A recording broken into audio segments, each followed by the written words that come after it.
I can't understand you. I ask you to start filming from the feet slowly up to the head. And you go, sit, but sit, pan. Bloody hell, don't you ever watch movies? You must see thousands of movies. You must know what it's like. They're training chimpanzees at Cape Canaveral to operate a camera. Anybody can do it. These are the home movies of a murderer. Can you go back a bit? I mean, you're far too near. A man who in the 1980s would be uncovered as the most prolific serial killer in British history. And you ain't seen nothing yet. A civil servant whose extraordinary behaviour would see him named with cruel irony, the kindly killer. Batteries had run out, that's why the camera went up the creek. Okay, fair enough. You think you know how to use it, all you do is point it down and press a button. But was this murderer of young men driven by nature or nurture? Was the kindly killer born to kill? Cut.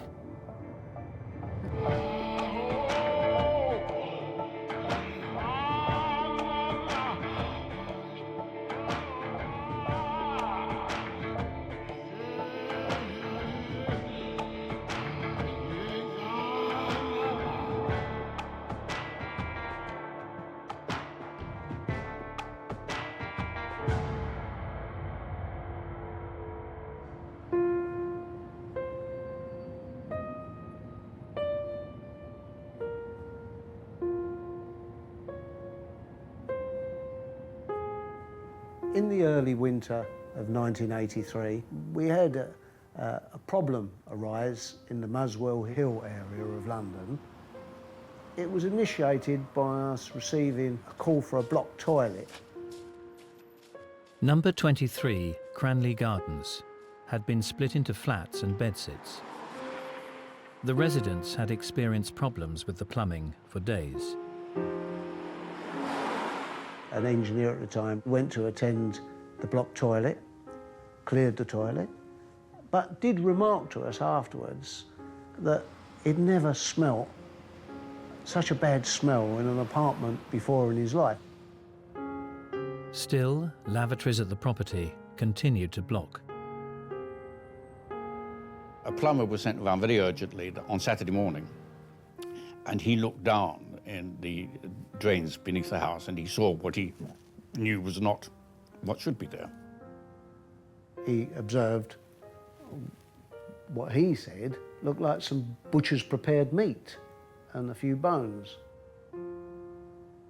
He discovered that what was blocking the toilets was actually human flesh.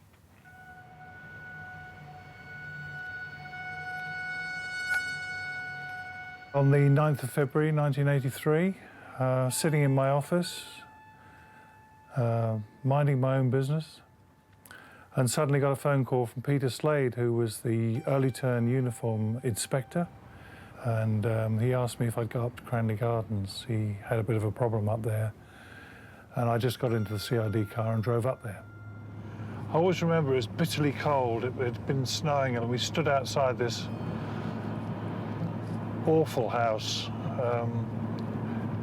and looked down the pit where the drains were, and he showed me 4 little pieces of flesh, each about 3 inches by half an inch, maybe an inch, and also 3 bones with a knuckle at each end.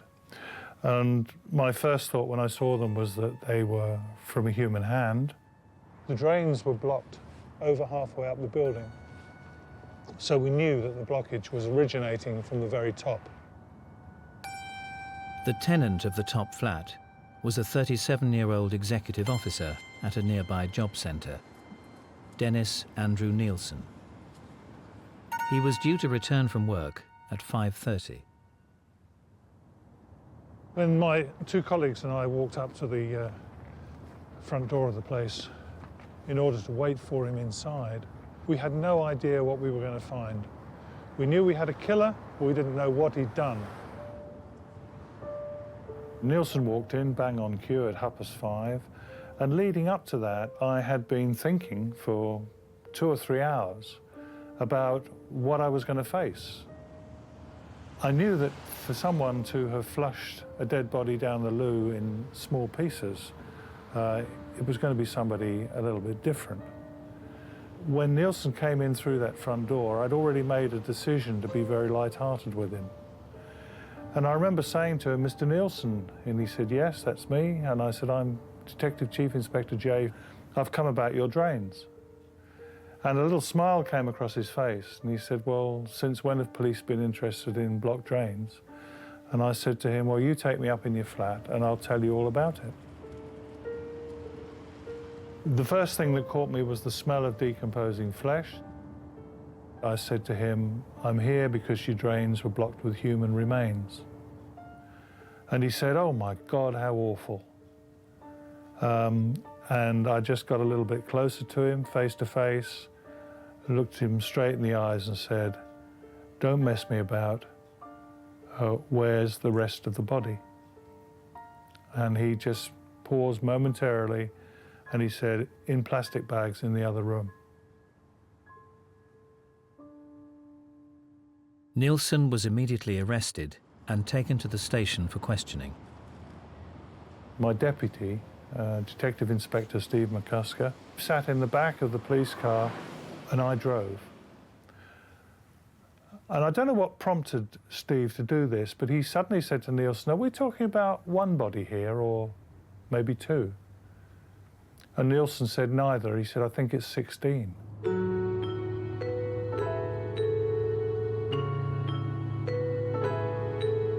Well, I can remember the steering wheel in the car sort of shaking in my hands. The police hardly could believe their ears because this was all said in a very matter-of-fact voice, very dispassionate. Why dispassionate? Because this is a man without passion. His only passion came when he was in a murderous impulse, when he was overtaken by the other self. In Nilsen's wardrobes were 2 black plastic bags and several air fresheners. The bags contained dismembered body parts and 2 severed heads. In a tea chest was found another torso, bones and a skull. Under a drawer in the bathroom were legs and a pelvis. It constituted the remains of 3 men. In the garden of an address in Cricklewood, investigators would identify the fragmented remains of at least 8 more. He told me off the record that if it hadn't have been 15, it would have been 150 if we hadn't caught him when we did, because there was no stopping. The whole thing was just totally bizarre.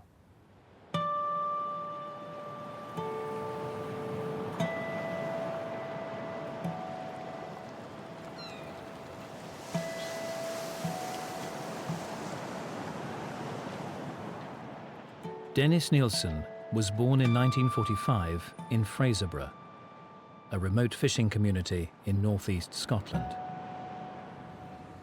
His mother's family had lived there for generations. His father was a visiting Norwegian soldier.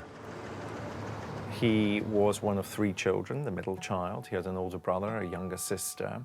He never really knew his father. Nilsen, as a child, was a bit of a loner. He didn't really have friends because everybody thought he was a bit odd. His mother said she could never cuddle him. He didn't have tactile relationships with anyone except his grandfather. Nilsen's father is absent from the household, and so he had formed a bond with his grandfather. They would walk together, fish together, and so forth. The boy's grandfather would often be away for weeks at a time, trawling the fishing grounds of the North Sea. One day, he came home from school, and his mother said to him, "Oh, do you want to see your granddad?" He said, oh, he didn't know he was there even. So he was very pleased about that, and he went into the kitchen, and there on the kitchen table was a long box, and in it was his grandfather. Nobody had prepared him for the fact that he was dead. Nilsen's grandfather had died at sea, and his corpse had been brought home for burial. He had this picture in his mind imprinted of seeing his grandfather white as a sheet. And I think that affected him deeply. Nilsen would later say that when he saw his grandfather laid out in the front sitting room after his grandfather's death, that this was when Nilsen first began to associate love with death, an inert body. From that moment, I'm convinced, I can't prove it, but I'm convinced that his idea of love and his idea of death fused and became linked, inextricably linked. When his mother said to him, "Your granddad's gone to a better place," he, the little boy, aged 6, thought, well, if he's gone to a better place, why didn't he take me with him? He would sometimes even go out into the sea and simulate drowning as a means of being with him.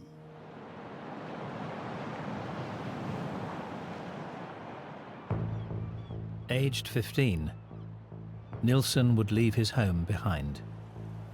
Nilsen would join the army.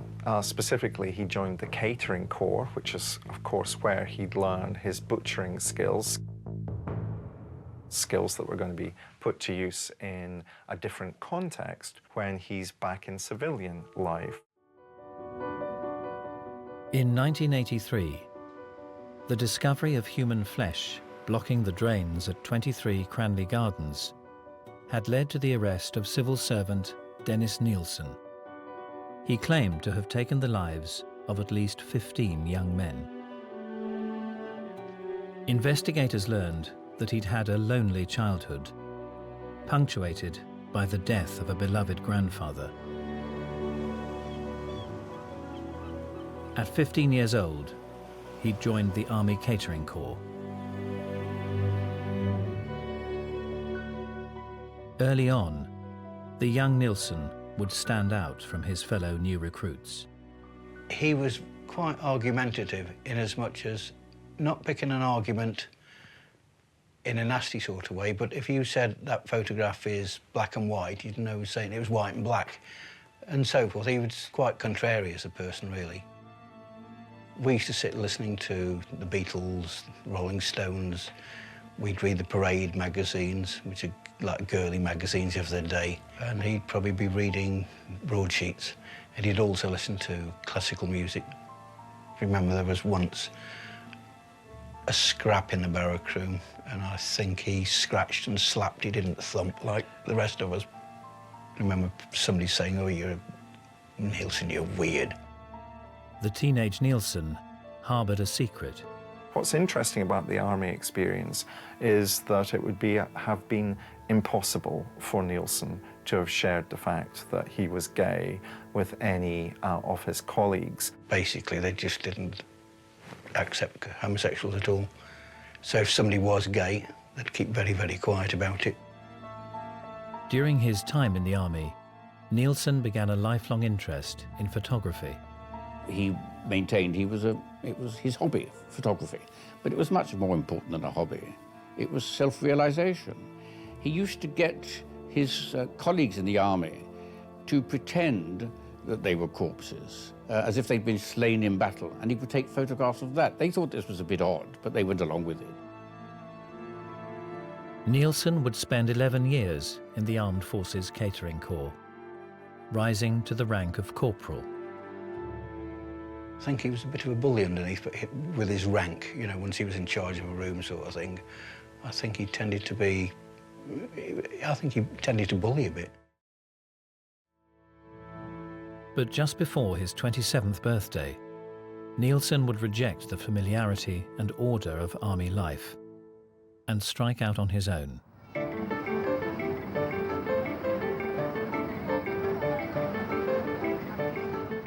In 1970s London, he found a thriving gay scene. He's living in a large urban metropolitan area where clearly there are gay pubs that he would be able to visit for the first time. People were more friendlier back then. People were very chatty, and life in London was exciting at that time. He wasn't a bad-looking man, and he seemed quite educated, quite good to talk to. He chooses his words well, fluently, but after a few minutes you'd realize that he's not talking to you or with you, but he's talking to himself, because he doesn't pay attention to anything except what he himself is saying. What are you doing switching the bloody thing on and off for? You never make a cameraman, you know. No. I'm not going to do anything pornographic. Nilsen joined the Metropolitan Police. This is not unusual for these individuals to seek out a profession of authority, whether it's a police officer or some other civil servant type job where they could have control over someone else. This is what is so stimulating to them.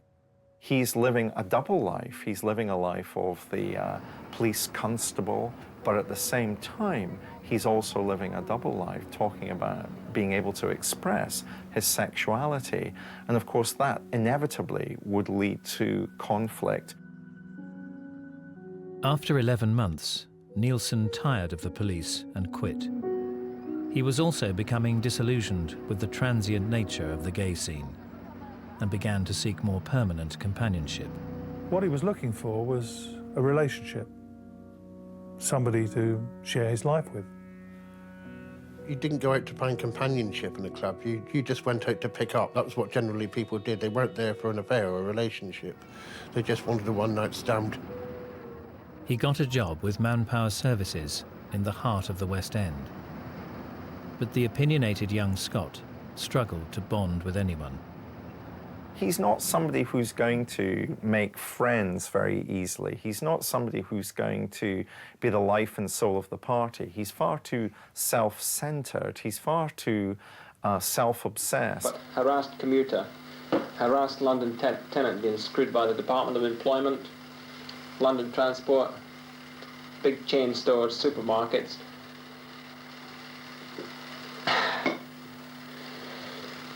Can you, cut there, let me think. So he's got this quite isolated existence in which he finds it difficult to make friends, in which it's very difficult for him to socialize in any normal way, and that isolation would mean that he would return to his home and lose himself in alcohol. He was a drunk, frankly. I'm not sure he was alcoholic, but he did like to get drunk. Beer I cannot stand, I got it for free at the bottle party. No. And he would listen intently to music. Nilsen was more at ease with machines and objects than he was with people. So music was a way of controlling what was being heard.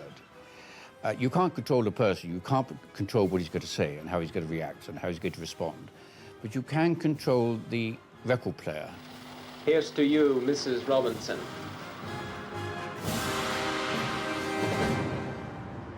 In 1976, Nilsen meets a young drifter called David Gallishan. Gallishan is unemployed and living in a hostel.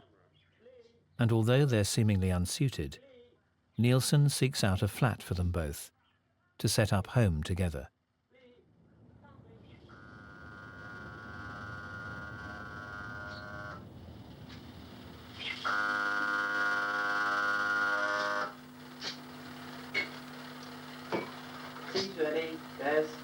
Yeah, okay, come in a minute. I got to sign on. Oh yeah, I'm going to sign on today. I'll sign on again. Where's that bloody dog? It's been chewing my slippers again. Here it is. Chewing your slippers, so give it. I'll wring its bloody neck if I catch it again.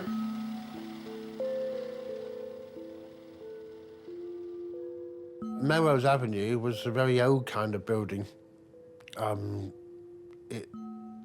It had lots of furniture in it that looks as if it had been bought during the war, really. It was quite old. The carpets weren't very nice, and it was quite a run-down building. 1:10 last night, son asleep, twink over there, me here. What happens? Crash, bang, what? Have a look, move the counter up there, have a look at that. Right, look at the state of that, whole bloody ceiling falls down. Falls down on me for a start, rips straight across, hits the dog, poor old pooch, budgie goes up, big row, that wakes you up as well. Great chunks. Bloody great chunks of masonry. I mean, you could kill somebody. Listen to that. They had French windows which led into a garden, Nobody from upstairs could get into the garden. Only he had the entrance through the French windows. You're a big nincompoop. Oi, over here. Over here? Over here, stand up. How long do you think it'd take me to dig the garden? Don't stand there with your hand on your hip, be like a big poof. But Nilsen's overpowering and controlling nature would drive a wedge between the companions. Find everything. Oh, come on, where's my bloody tea then? Got tea? No, it is. David Galashan walked out on him after about 18 months.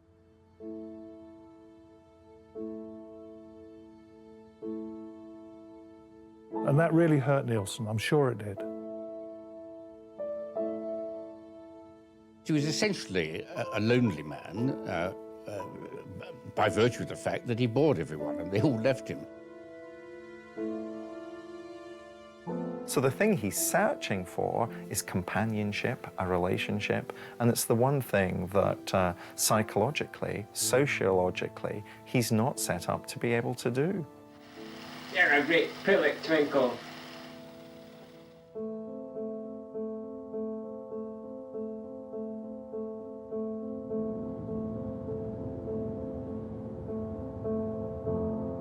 And then he used to invite more and more people back, hoping that someone would stay. He did ask me to move in, but I said, I don't think I can put up with you in the bottle. The bottle comes between us, it's too much of it. You've got to stop that. If you stopped it, you'd be a lovely, decent guy to live with. But he couldn't stop that. He couldn't stop that. He seemed to be very into himself. It was all him, him, him. He never hardly asked anything about me. Mind, anything good you find in this kitchen is probably attributed to my having purchased it in the first place. Bloody light doesn't even go on. Can you go back a bit? I mean, you're far too near. Let's... The lonely Nilsen increasingly took refuge in his morbid private fantasies.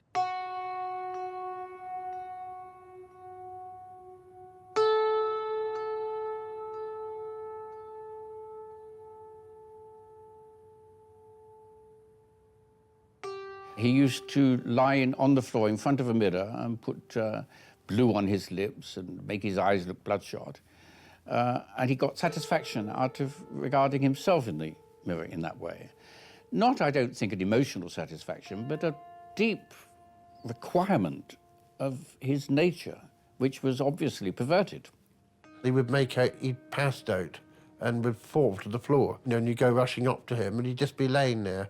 But I actually know that he wasn't asleep. He wasn't out. He wasn't passed out. He was awake.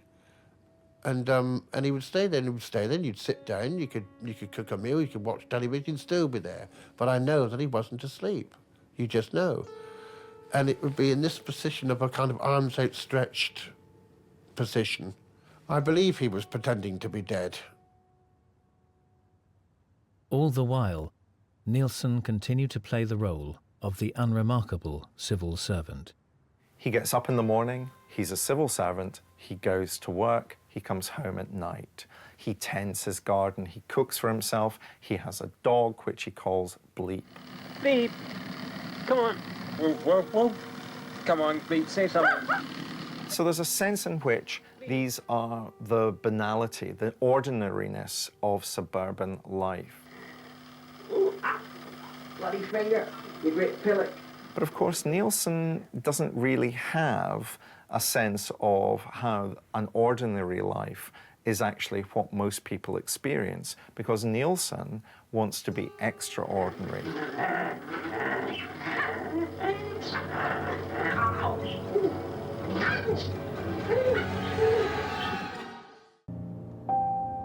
On New Year's Day, 1979, 33-year-old Dennis Nilsen woke up next to a teenager he'd met in a pub the night before. The lonely Manpower Services employee later claimed he couldn't face the thought of the sleeping boy leaving. There came a moment when the murderous impulse to keep this man, not to let him go, overtook him. Nilsen took a tie, wrapped it around the boy's neck, and pulled. He was astonished at his strength At the moment of the murder, he was amazed at how strong he was, because he was not normally a very strong man. Once the murder had occurred and Nilsen had before him a corpse, he then, in a very peculiar fashion, looked after the corpse. Now, for the first time, Dennis Nilsen had the means to live out his darkest and most secret fantasies. He would run a bath, he would bathe it, clean it, he would then make it comfortable, he would dry it, put it into the bed, put it into an armchair.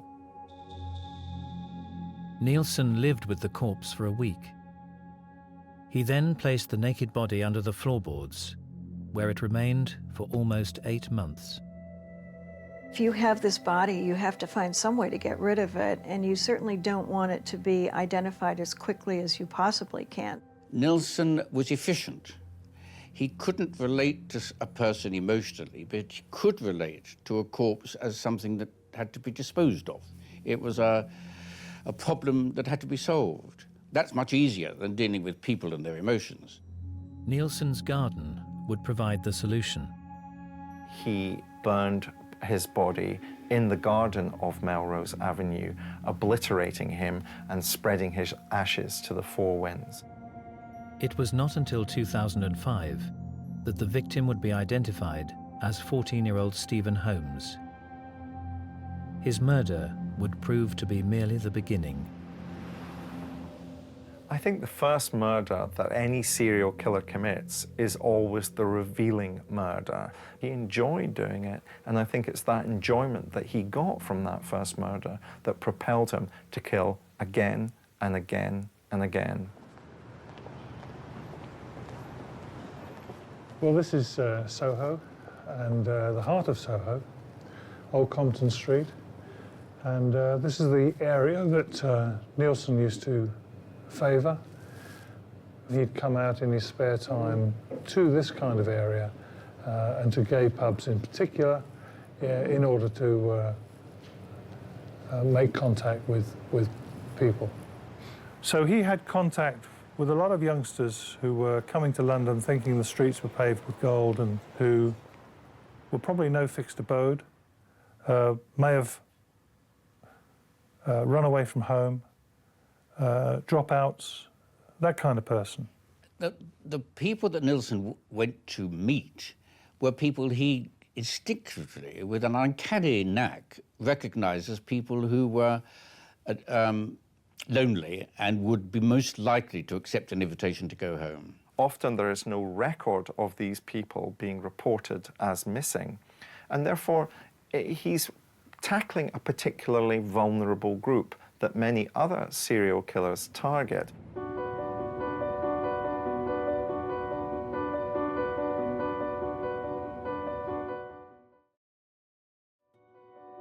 While living at Melrose Avenue, Dennis Nilsen would pick up and strangle to death a further 11 young men.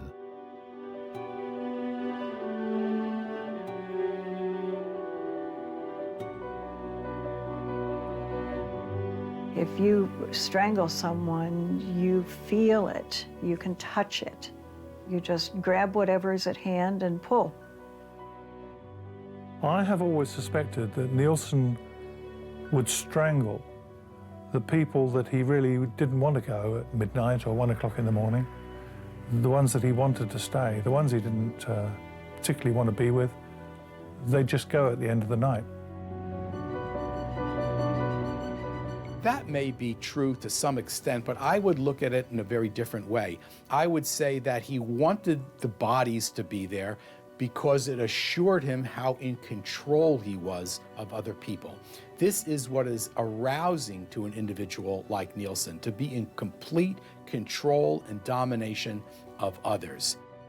Nilsen used the bodies of his victims sexually and in other ways. Nilsen wanted to stay close to these bodies, almost as if they were a form of trophy. He wants to express his power, his complete and utter domination of these young men, even after they're dead.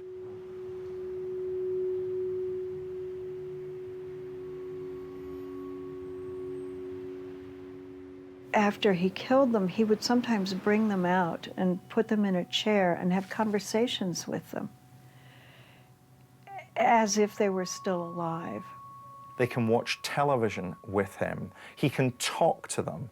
He even would go so far as to come home from work and find the corpse sitting in the same armchair that he'd left him in that morning and saying to him, guess what happened to me today? So this was a substitute for real human company.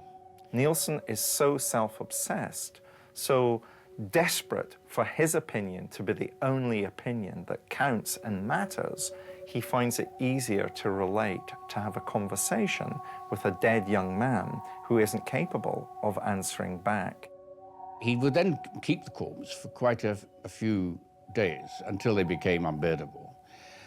He would eviscerate them. He would put into the garden the spleen and stuff which might be proved impossible to live with, and then put what was left of the corpse under the floorboards.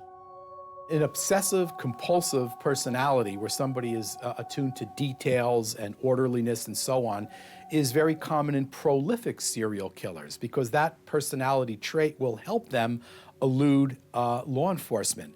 They're aware of forensic evidence, they'll clean things up meticulously, and so on. Ultimately, the bodies that were serving as Nilsen's companions would become an annoyance to him. They were in the way. He needed to get rid of them for a variety of reasons. Firstly, they'd smell. Also, they were an annoyance to him because he keeps wanting to bring more live young men back to his flat. I would actually stay there for the night or maybe for the weekend or whatever. All I can say is that the smell from Melrose Avenue, which you put down to dry rot or whatever rising down, I don't know, animal smells. It smelled awful, it really smelled nasty. But nothing other than this really stood out, nothing at all. With no further room under the floorboards, the decomposing corpses were removed, cut into manageable pieces, and taken into the garden. In the middle of the night, he would have a huge bonfire in his garden, burning the remains, disguising the smell with rubber tires. And the local children came and danced around the bonfire because they thought it was all rather fun, having not the faintest idea what was going on, really. Dennis Nilsen had murdered and disposed of 12 young men without arousing suspicion.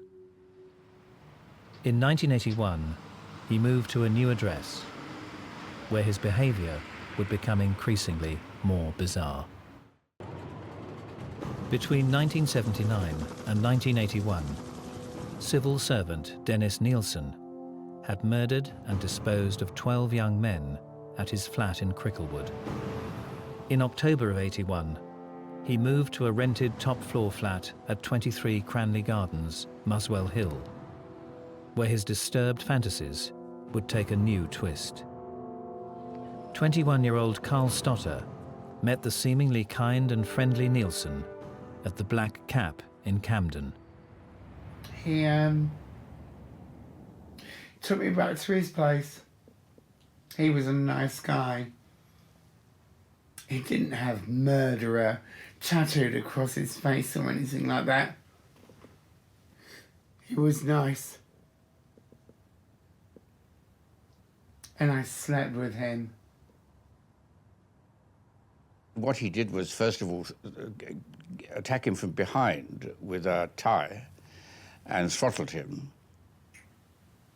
He killed me. He strangled me. He thought he was dead, but he wasn't. And then he drowned me in a bath of water.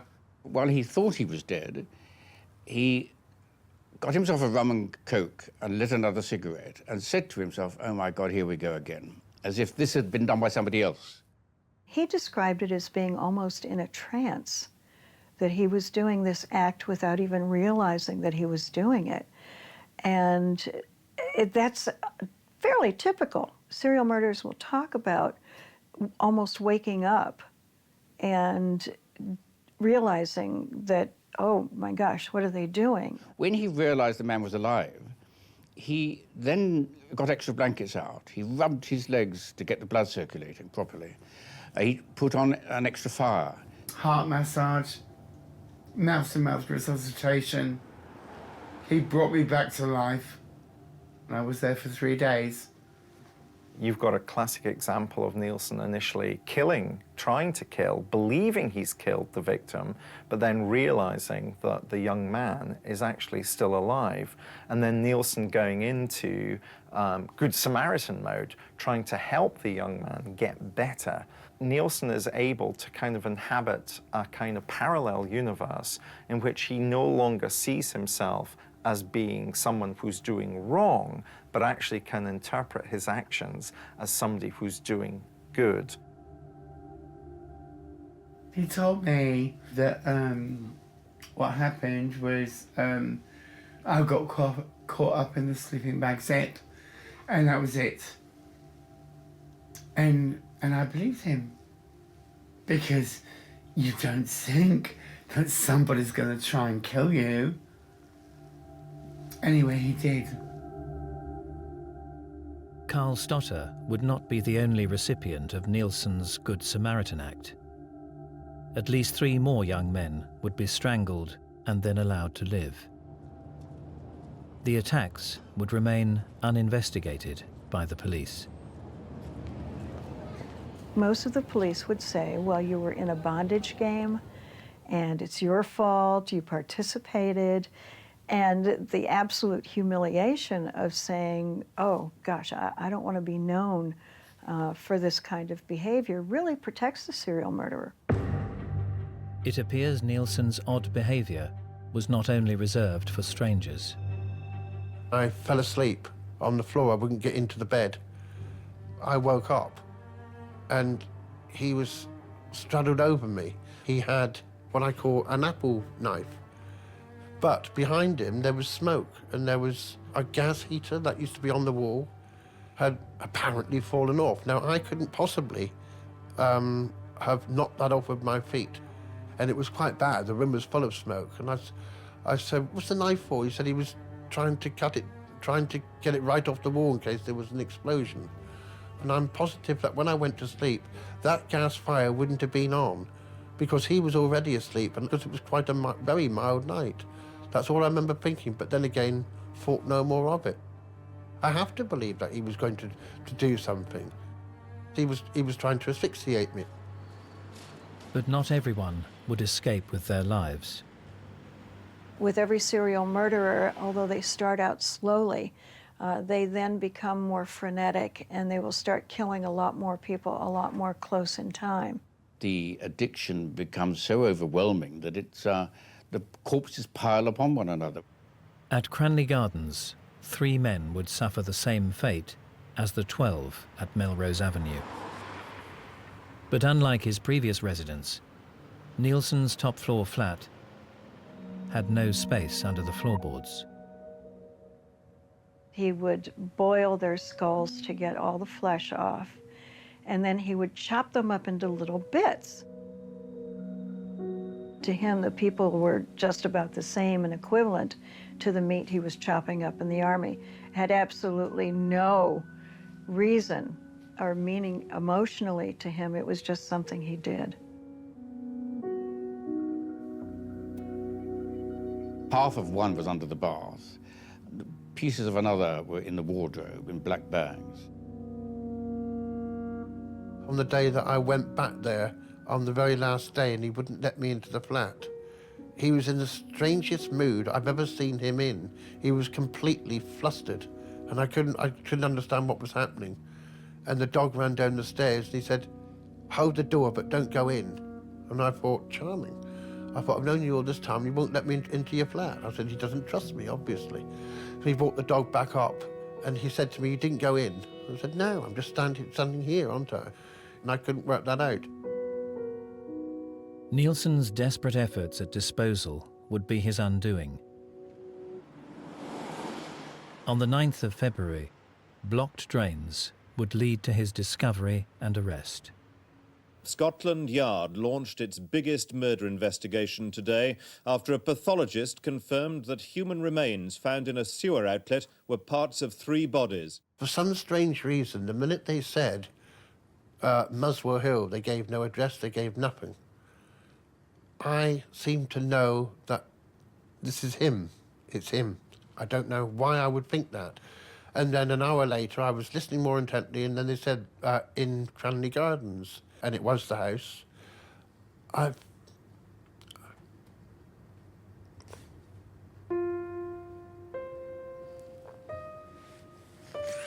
you stop it a second?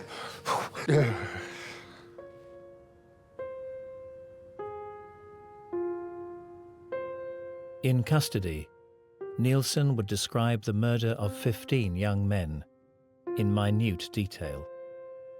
He saw no reason to get worked up about it. All right, if you've arrested me, so let's get on with it. Nilsen gave us every bit of information that he could think of. I mean, we interviewed him 16 times over the next few months. Throughout the interviews, Nilsen was totally matter-of-fact, quite cold. There was no remorse, there was no indication of any remorse at all. In November, Dennis Nilsen was sentenced to life imprisonment. Over a 4-year period, he had taken the lives of 15 young men. But was the so-called kindly killer born to kill? Dennis Nilsen was clearly born with a gene which was flawed and which was bound to cause problems in one way or another, just as some people are born with a gene which makes them prone to anger or to jealousy. Nobody is born with an inevitability about his future. The future is shaped by the experience. It may shape the gene which is flawed, but that is not the same thing as saying that there is evil inherent. So Nilsen could have turned out to be a completely different person, not a stable person. Because of the inherited gene, he would still be flawed, but he need not have become a murderer. The idea that he was born evil is nonsense. He was brought up in a relatively banal, ordinary circumstances. There were certain elements of his life which were odd or which were difficult for him to overcome.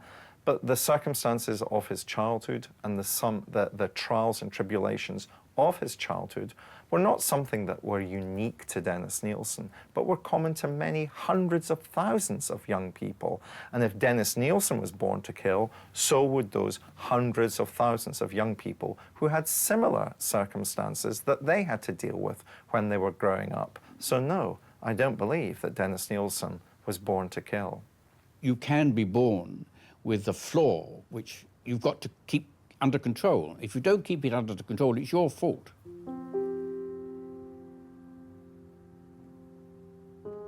I don't think he was born to kill, but certain circumstances made him that way. Des was a necrophiliac. He was a control freak. I think if he couldn't get what he wanted from a person, like some nights he couldn't with me, then he would, if he wanted it, and he was drunk and he was in the mood for it, and I mean sex, then he would do something to get it, go out of his way to get it. He would, whatever it took. I think all of these people are to a large degree born to kill. It's a biopsychosocial problem, but biology, in my judgment, has a very large component. We don't know exactly what the specific biology or neurobiological problem is, whether it's genetic, hormonal, chemical, electrical, brain damage, a combination of factors. But there has to be a number of things to go wrong in order for a serial sexual murderer to be created. Nilsen himself claimed to have wrestled to find a reason for his crimes. It amazes me that I have no tears for these victims. I have no tears for myself of those bereaved by my actions.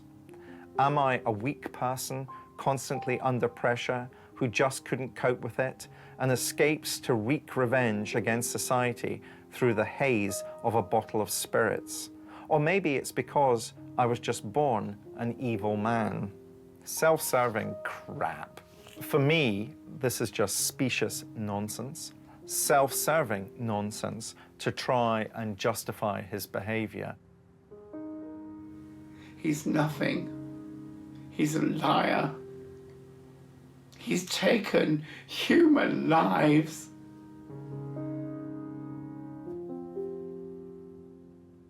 I feel sorry for his mother. To give birth to such a monster.